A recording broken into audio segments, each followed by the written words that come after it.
നമുക്കൊരു അടിപൊളി 4 മണി പലഹാരം ഉണ്ടാക്കി വെക്കാം. പക്കവടാന്നോ ഉള്ളിവടാന്നോ എന്ത് വേണ്ടിക്കലും പറയാം. ശരി, എന്തായാലും എന്തെല്ലാം ആവശ്യമായ വേണ്ടതെന്ന് നോക്കാം. രണ്ട് ഉള്ളിയാണ് ഞാൻ ഇവിടെ എടുത്തിട്ടുള്ളത്. 2 ഉള്ളി, കുറച്ച് പച്ചമുളക്, കുറച്ച് ഇഞ്ചി കഷ്ണം, കുറച്ച് മല്ലിയില, കറിവേപ്പില ഉണ്ടെങ്കിൽ കറിവേപ്പില ഇടുക.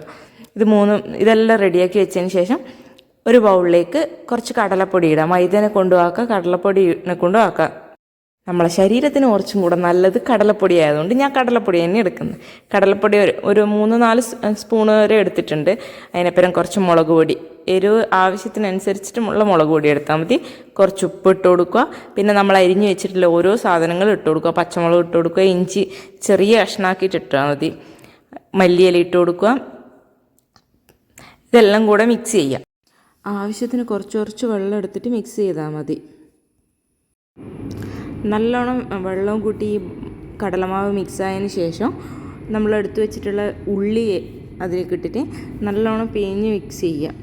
നല്ലോണം മിക്സ് ചെയ്തിട്ടാകുമ്പോൾ നമുക്ക് നല്ല പക്വടയോ ഉള്ളിവട കിട്ടും. നല്ലോണം മിക്സ് ചെയ്തതിന് ശേഷം ഒരു 10 മിനിറ്റ് അത് റെസ്റ്റ് ചെയ്യാൻ വെക്കുക. അങ്ങനെ വെച്ചിട്ടാകുമ്പോൾ ആ ഉള്ളിയിൽ നിന്നുള്ള വെള്ളമെല്ലാം ഇറങ്ങിയിട്ട് മാവ് നല്ല സെറ്റായിട്ട് ഉണ്ടാവും. ഇതുപോലെയുള്ള പാത്രമാകുമ്പോൾ അധികം എണ്ണയും ആവശ്യമായിട്ട് വരില്ല. ഒരു പാത്രം എടുത്തിട്ട് അതിനകത്ത് ആ പാത്രം നല്ലോണം ചൂടായ സമയത്ത് കുറച്ച് വെളിച്ചെണ്ണ ഒഴിച്ച് കൊടുക്കുക. വെളിച്ചെണ്ണ ഇല്ലെങ്കിൽ സൺഫ്ലവർ ഓയിലായാലും മതി. സൺഫ്ലവർ ഓയിലാകുമ്പോൾ അധികം എണ്ണ കുടിക്കുന്ന പോലെ തോന്നില്ല നമുക്ക്. എണ്ണ നല്ല ചൂടായിട്ടാകുമ്പോൾ നമുക്കിഷ്ടമുള്ള ഷേപ്പിൽ, പക്വടേൻ്റെ ഷേപ്പിലാണെങ്കിൽ പക്വടേൻ്റെ ഷേപ്പിൽ, ഉള്ളിവടേൻ്റെ ഷേപ്പിലാണെങ്കിൽ ഉള്ളിവടേൻ്റെ ഷേപ്പിൽ അതിനെ ആ മാവ് കയ്യിലാക്കിയിട്ട് എണ്ണയിലിട്ട് കൊടുക്കുക. 2 സൈഡും ഒരു ബ്രൗൺ കളർ ആകുന്നവരെ ആയിട്ടാകുമ്പോൾ അത് വാങ്ങി വെക്കാം. അപ്പം നല്ല അടിപൊളി ക്രിസ്പി ആയിട്ടുള്ള ഉള്ളിവടയുടെ തയ്യാറായിട്ടുണ്ട്.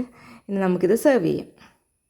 ഒരു കട്ടൻ ചായൻ്റെ ഒപ്പം ചായൻ്റെ എല്ലാം കൂടെ നല്ല ടേസ്റ്റ് ഉണ്ടാവും. നിങ്ങളെല്ലാവരും ഒന്ന് ട്രൈ ചെയ്ത് നോക്കുക.